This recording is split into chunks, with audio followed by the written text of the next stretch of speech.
आज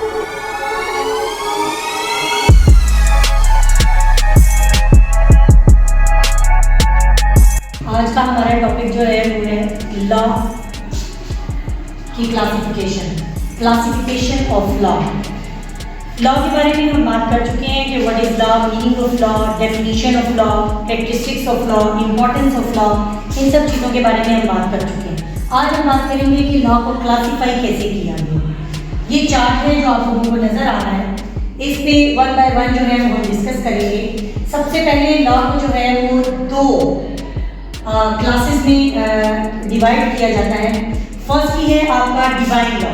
divine law से मतलब है ऐसा लॉ जो कि मैन मेड नहीं है बल्कि अल्लाह ताला की तरफ से बनाया हुआ कानून, यानी ऐसा कानून जो कि बाय गॉड है, जिसके बारे में आप बात करते हैं कि दिन का आना, रात का होना, रात को सोना, चिड़ियों का चहचहाना या आपके परिंदों का होना या धूप का निकलना, बारिश का होना, ये सब कुछ जो है क्या है, ये उस रूल्स एंड रेगुलेशन के तहत है जो कि अल्लाह ताला ने बनाए हुए हैं, नेचर से रिलेटेड, कुदरत से रिलेटेड जो अल्लाह ताला ने बनाए हैं, और इनमें चेंजेस नहीं हो सकती।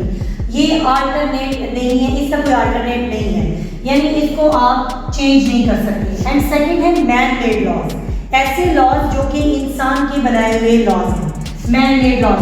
ये चेंजेबल लॉज हैं, इनको आप ऑल्टर कर सकते हैं वक्त गुजरने के साथ साथ, सर्कमस्टांसिस के साथ साथ, आपके माहौल के साथ साथ आप लोगों को इसमें चेंजेस आती होती हैं।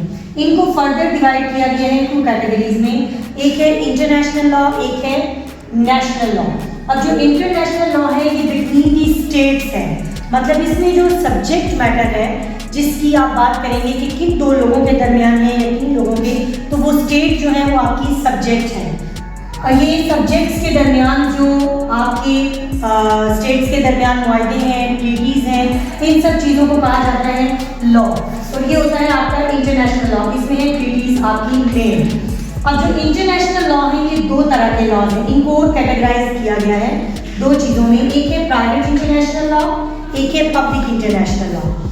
इसको आप लोग जो है प्राइवेट इंटरनेशनल लॉ ऐसा लॉ है जो कि कुछ खास लोगों पर, खास किस्म के कंट्रीज पे, कुछ खास स्टेट्स पे जो है वो एप्लीकेबल है, जबकि पब्लिक इंटरनेशनल लॉ ऐसा है जो कि ऑल ऑफ दी यूनिवर्स या वर्ल्ड जो आप कह सकते हैं सब पर एप्लीकेबल है। इसके बाद हम बात करेंगे नेशनल लॉ की। नेशनल लॉ ऐसा लॉ है जो कि आपके किसी भी मुल्क के लिए लॉ होता है, एक खास इलाके के लिए, एक खास मुल्क के लिए, खास स्टेट के लिए, इसका नेशनल लॉ, किसी खास नेशन के लिए। इसको आगे कैटेगराइज किया गया है तीन तरह के, एक है पब्लिक लॉज, एक है प्राइवेट लॉज, एक है प्रोसीजर लॉज। पब्लिक लॉज से मुराद ऐसे लॉज हैं जो कि ऑल जो आपके सिटीजन हैं सब पर एप्लीकेबल है। सबसे पहले एडमिनिस्ट्रेटिव लॉ, इसमें आपकी एडमिनिस्ट्रेशन में आती है, पुलिस आती है, रेंजर्स आती है, ये सारी जो कि आपके मुल्क की एडमिनिस्ट्रेशन को चला रही है, ये सारी जो है वो आती है आपके एडमिन लॉ में, ये सब पर एप्लीकेबल है। पुलिस वाले अगर किसी पर एप्लीकेशन देंगे या अगर कोई लॉज अप्लाई करेंगे तो वो सब पर अप्लाई करेंगे। इसके बाद आता है आपका constitutional law. Constitutional law is the supreme law of the land, आपके मुल्क का सबसे बड़ा लॉ, ये भी सबके ऊपर एप्लीकेबल है। फर्स्टली आप बात कर सकते हैं अपने कॉन्स्टिट्यूशन की राइट्स के बारे में। 8 से 28 तक के जो आपके फंडामेंटल राइट्स हैं वो गरीब के लिए भी वही राइट्स हैं, वो अमीर के लिए भी वही राइट्स हैं। वो राइट्स अगर कोई इलाके में बैकवर्ड एरियाज में रहता है उसके लिए भी वही है, अगर कोई मॉडल टाउन में है उसके लिए भी वही है। हर एक के लिए एक ही तरह के रूल्स एंड रेगुलेशंस हैं, हर तरह के बंदे के लिए एक तरह के राइट्स हैं। No person should be deprived from his life and liberty, वो कोई भी पर्सन है किसी के लिए भी आप जो है वो इजाज़त नहीं देते कि आप उसको उसकी ज़िंदगी से या उसकी लिबर्टी से महरूम कर दें। इसका कॉन्स्टिट्यूशनल लॉ।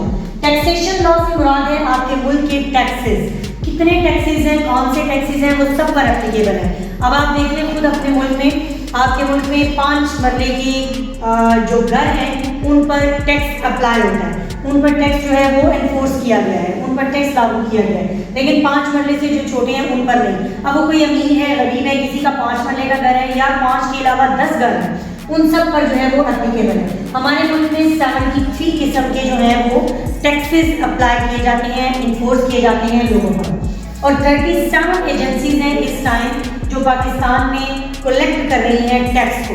हमारे मुल्क का बहुत ज़्यादा जो रेवेन्यू है जो जनरेट होता है वो हमारा किससे होता है, टैक्सेशन से। इसके बाद आते हैं आपके लेबर लॉज। लेबर लॉज, कोई भी पर्सन, वो अमीर है गरीब है वो कोई भी है, लेबर है, अगर किसी कंपनी में एम्प्लॉयमेंट में है यानी एम्प्लॉय है तो उस पर वो लॉस एप्लीकेबल है, वो सब पर एप्लीकेबल है, वो किसी भी कंपनी से रिलेट करता है। इसका लेबर लॉज। ये अभी तक जो आपने पढ़े पब्लिक लॉज हैं ये सब पर एप्लीकेबल है।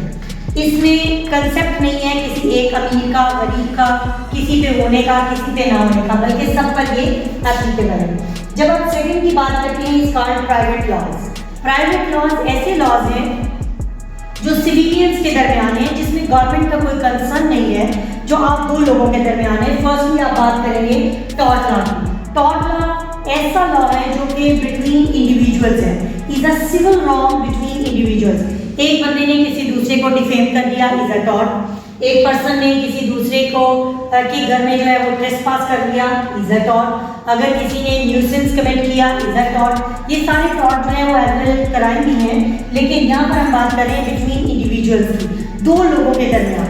ये बात होगी हमेशा इन सब की, दो या तीन लोगों के दरमियान।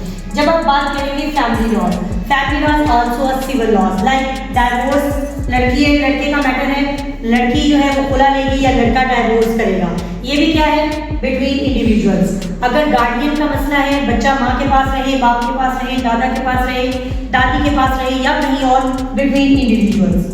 जब आप बात करेंगे इसमें फैमिली लॉज में उसकी इनहेरेंट की, तो वो भी बिटवीन इंडिविजुअल्स, गवर्नमेंट का कोई कंसर्न नहीं है। नेक्स्ट बात करते हैं आप कॉन्ट्रैक्ट की, is also private law. Private law कैसे है, कॉन्ट्रैक्ट हमेशा दो लोगों के दरमियान होगा, तीन लोगों के दरमियान होगा, चार लोगों के दरमियान होगा, लेकिन बिटवीन इंडिविजुअल। अगर एक बंदे ने दूसरे के साथ कॉन्ट्रैक्ट किया है और दूसरा बंदा जो है उसको पूरा नहीं कर रहा, तो आप अदालत के जरिए स्पेसिफिक रिलीफ एक्ट के जरिए उससे स्पेसिफिकली परफॉर्म करवा सकते हैं। Is also called private law.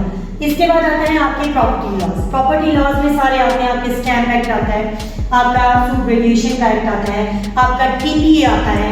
ये सारे लॉज जो है वो किससे आते हैं, रजिस्ट्रेशन एक्ट आता है। ये सब प्रॉपर्टी से रिलेटेड के लॉ हैं। तो प्रॉपर्टी भी जो है वो दो लोगों के लेन देन के बारे में होगी। फर्स्ट करें, ए पर्सन जो है वो बी से प्रॉपर्टी गेन करता है, अवेल करता है और उसके बाद में पैसा नहीं देता, तो दूसरा बंदा जो है वो जाके अदालत से क्या कर सकता है, स्पेसिफिकली परफॉर्म करवा सकता है उस चीज़ को। ठीक है। इसके बाद आता है हमारा प्रोसीजर लॉ, जो कि हमें बताता है सिर्फ प्रोसीजर्स के बारे में। जो आपके सिविल लॉज हैं वो सारे डील करेगा आपका सीपीसी यानी सिविल प्रोसीजर कोड 1908। इसमें आपका प्रोसीजर बताया गया है कि किस तरह एक सिविल पर्सन यानी सिविलियन जो है वो अदालत में जाके सिविल कोर्ट में अपने रिलीफ को वेट कर सकते हैं। जबकि आपका जो सीआरपीसी है वो बताता है आपके क्रिमिनल प्रोसीजर के बारे में। आपके जितनी आपने पनिशमेंट्स लेनी है या किसी ने ऑफेंस किया है या क्रिमिनल बात है तो वो सारी आपको प्रोसीजर बताता है। सीआरपीसी क्रिमिनल प्रोसीजर कोड 1898, इसमें सारा प्रोसीजर बताया गया। आप इसके तहत उस पर अमल दरामद करते हुए कोर्ट में जाएंगे, मजिस्ट्रेट के पास या सेशन के पास या हाई कोर्ट या जहाँ भी आप जाएंगे और जाके आप अपनी रेमेडी अवेल करेंगे और दूसरे बंदे को पनिश कराएंगे। आज का हमारा जो टॉपिक था वो लॉ की क्लासिफिकेशन पे था। इनको डिटेल में बात करेंगे, वन बाय वन भी करेंगे, लेकिन आज जो बात की हमने वो ये की कि क्लासिफिकेशन में जनरली जो है वो दो में, उसके बाद इन दो में, इसके बाद इसको यहाँ कैटेगराइज, इसको इन तीन में। Is called public laws and private laws and procedure laws. आज का आपका टॉपिक जो था वो था क्लासिफिकेशन ऑफ लॉ।